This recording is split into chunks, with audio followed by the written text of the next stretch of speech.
Have you ever been in that spot where you are absolutely certain you're doing everything right? Like you've done the homework, you're disciplined, you've got the data, but you just keep losing. It's maddening, right? When the results just don't match the effort. So today, we're going to tackle that really soul-crushing experience. We're diving deep into the mental game of professional poker players during what they call a downswing. Our mission here is pretty straightforward. We want to pull out the universal strategies these top-level grinders use to just survive these long losing streaks. We're focusing less on the cards themselves and really honing in on discipline and emotional resilience. Yeah, and what's really interesting is, while poker is our lab here, it's a field defined by huge stakes and just crippling randomness or variance. What we're really digging into are these tested coping mechanisms. They're for dealing with that prolonged self-doubt, Yeah. information overload. It applies anywhere competitive, running a startup, sales, coding, complex stuff. These insights on handling your emotions when things just go south repeatedly, they're pure gold. Okay, so let's start by unpacking the downswing itself. What exactly is it? Our sources are pretty clear that losing streaks are kind of, well, built into poker's very DNA. Just pure randomness playing out. It's a hard pill to swallow sometimes. But one source put it really plainly, even perfect plays sometimes lose. You just can't avoid these stretches where nothing seems to go right. Right. And this is maybe the first crucial mindset shift. Hmm. The top pros, they never just write it off as 100% bad luck. They kind of operate on this dual cause idea. So, yeah, sure, a big chunk is variance, the bad beats, getting unlucky. But they always assume some part, maybe small, maybe bigger, is actually their own fault. They talk about leaks, little compounding mistakes in strategy. Hmm. Or maybe even more often, it's their mental state messing with their judgment. If you're losing, you got to be honest. Where did my decision quality actually break down? Ah, okay. That distinction, luck versus self-sabotage. That sounds like where the real psychological damage happens.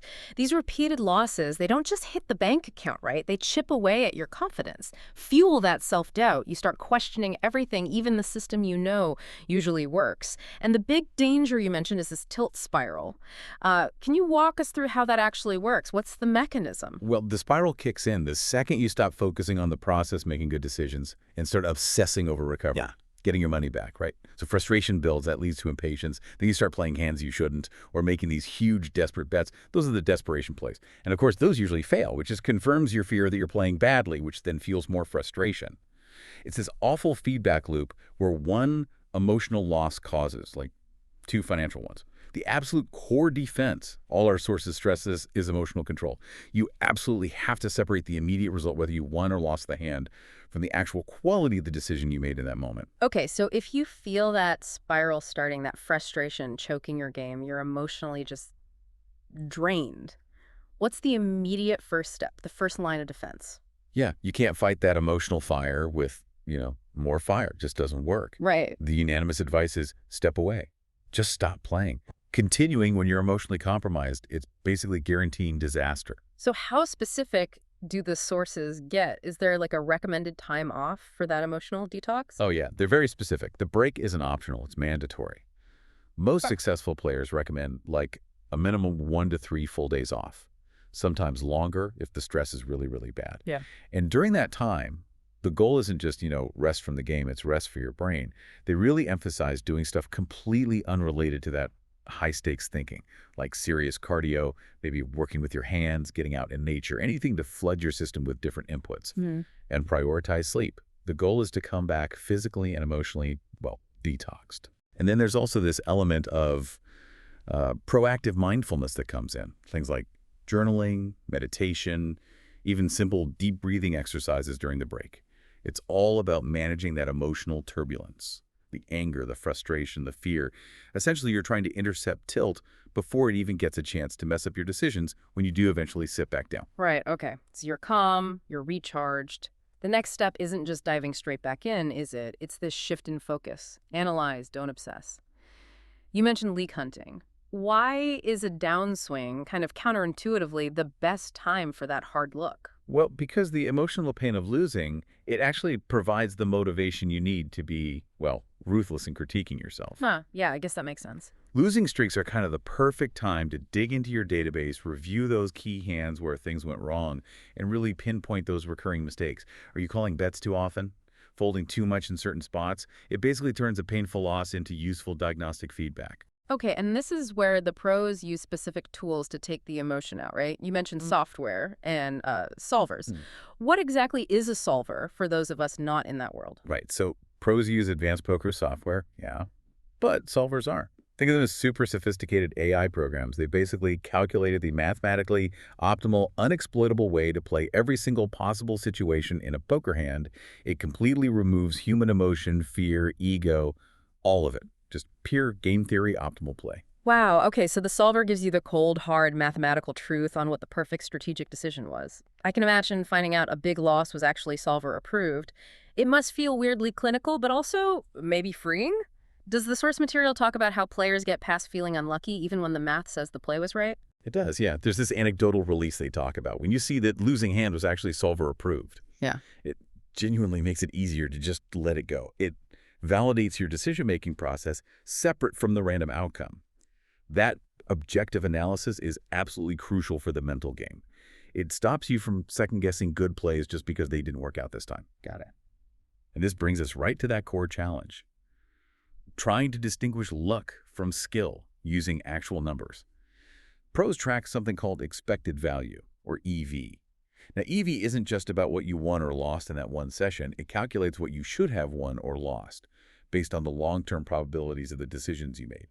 So if you review a month where you lost money, but your EV tracking shows you should have broken even or maybe even won a bit, Yeah. then you know, okay, the issue was probably just really bad variance, not consistently poor play. But the sources also warn you, don't get obsessed with EV either. It's a guide, not some kind of moral judge of your worth as a player. That makes total sense. It's like reviewing a failed sales pitch. You might not know exactly why the client said no, but you can look at your data. Did you hit the key points? Was your structure generally effective? If the process was sound, you have to chalk some of it up to market factors maybe and just move on without beating yourself up. Precisely. So, okay, you've analyzed your leaks, you've used the tools. Now you have to actually rebuild your foundation, right? Yeah. Using deliberate habits and mental scaffolding, as one source put it. This sounds like the pure discipline needed to stop that tilt spiral from even starting next time. Exactly. This is about building resilience through structure. And this means setting up pretty rigid session rituals and boundaries. Things like fixed playing hours, strict stop losses, like deciding beforehand how much you're willing to lose before quitting for the day, and solid warm-up routines. Why are these kind of mundane habits so critical in such a high-pressure, mentally taxing field? Because your mind craves structure when the results feel chaotic.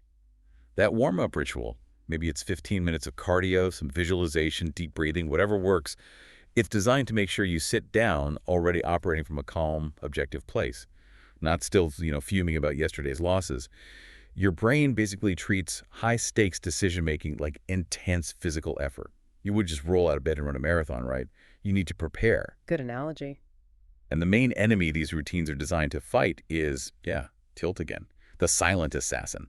It's so destructive that many poker legends basically say tilt control is survival during a downswing. Maybe even more important than pure strategy when you're running bad. Tactics here include recognizing those early warning signs like your heart rate picking up, feeling impatient, getting frustrated, and having a plan. Like taking a mandatory 5-minute mini break. Just walk away, reset, then come back. Okay, another key strategy adjustment during a slump that came up was moving to small volume, high discipline. So playing fewer tables at once, maybe shorter sessions. Why does reducing the workload help? Yeah, if you cut down the number of simultaneous games or just the overall hours, you free up mental bandwidth. Simple as that. Right. You have more focus available to ensure every single decision you do make is as close to perfect or solver approved as possible, even if it means playing slower. That focus on quality over quantity is just vital when your brain's already under load from the emotional stress of losing. Makes sense. Less juggling, more focus on getting each thing right. Exactly. Now, what about the advice, which sounds a bit controversial, of temporarily dropping down in stakes, playing for lower amounts of money? You touched on this. Doesn't that risk hurting a player's confidence even more, like admitting defeat? Yeah, it can definitely feel like that. Like you're saying, I wasn't good enough for the level I was playing. And people certainly debate this one. But the way the sources frame it is purely as a pressure release valve. It just lowers the immediate financial stakes and therefore the emotional weight of each loss. This allows the player to regain some confidence, maybe focus purely on executing perfectly without that constant fear of catastrophic financial ruin hanging over them. If you can play flawlessly at a lower stake, it kind of proves to yourself that the skill is still there. The problem really was variance or mental fatigue at the higher level. It's a tool for emotional management, really. But they do caution. You have to do it smartly, respecting your overall bankroll management strategy. It's not a magic bullet. Okay, that context helps. So moving from these immediate tactics to more long-term survival, enduring a downswing sounds like a true marathon. You have to actively manage your morale, potentially for weeks or even months. Absolutely. It takes serious mental fortitude.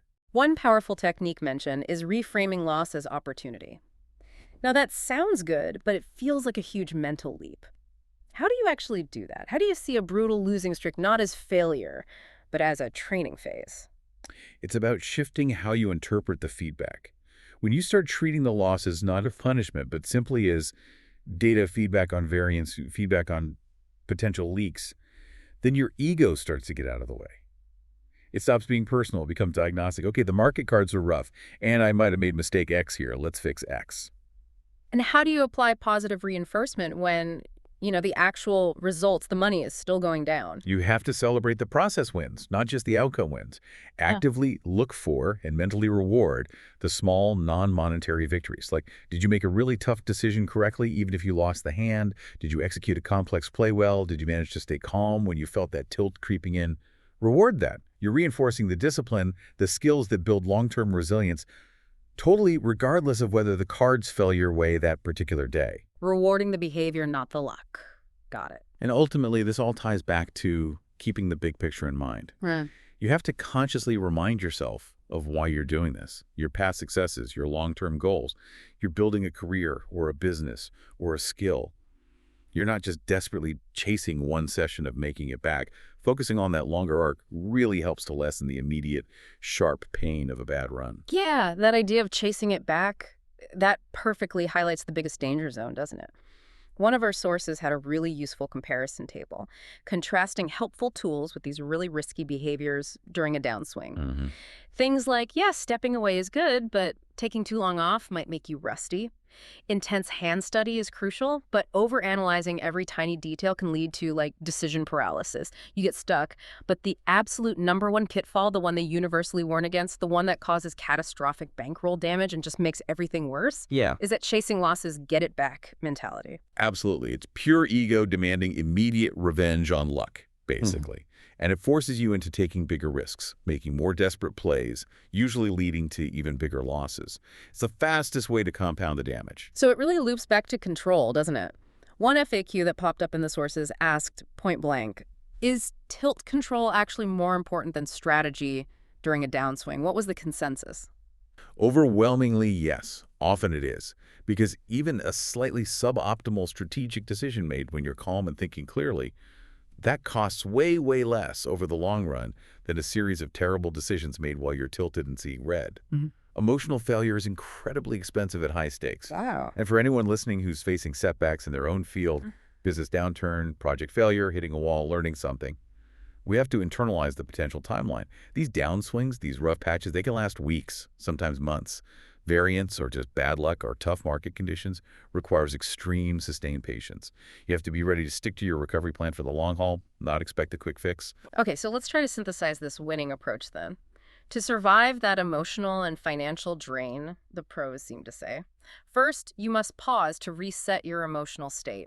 No exceptions. Right, take the break. Then, analyze your leaks using objective tools like those solvers or just rigorous data review to separate what was bad luck from what was actually a flaw in your skill or process. Yep, analyze, don't obsess. Then rebuild your foundation with strict routines and boundaries to protect your mental state going forward. Session rituals, stop losses, warm-ups. Structure is key. And throughout it all, prioritize emotional control managing tilt above chasing immediate results or trying to win it back quickly. That's the core of it. Pause, reset, analyze, rebuild routines, and focus on emotional control over the immediate outcome. And the ultimate skill you learn through all this, really, regardless of whether you're playing poker or running a business or whatever, it's the ability to ruthlessly separate the factors you can control, like your decision quality, your analysis, your routines, your discipline, from the factors you can't control, like luck, randomness, market whims. Learning to truly accept and internalize that separation, that's the absolute bedrock of resilience. Applying that separation to any setback, work, health, learning something new, that really is the path to bouncing back stronger, isn't it? So maybe a final thought for everyone listening. What area of your life right now could use that kind of detached, solver-approved assessment? Where are you maybe chasing short-term results, getting emotional about outcomes, instead of committing to long-term decision quality and process? Recognizing that difference, well, that might just be where the real comeback begins.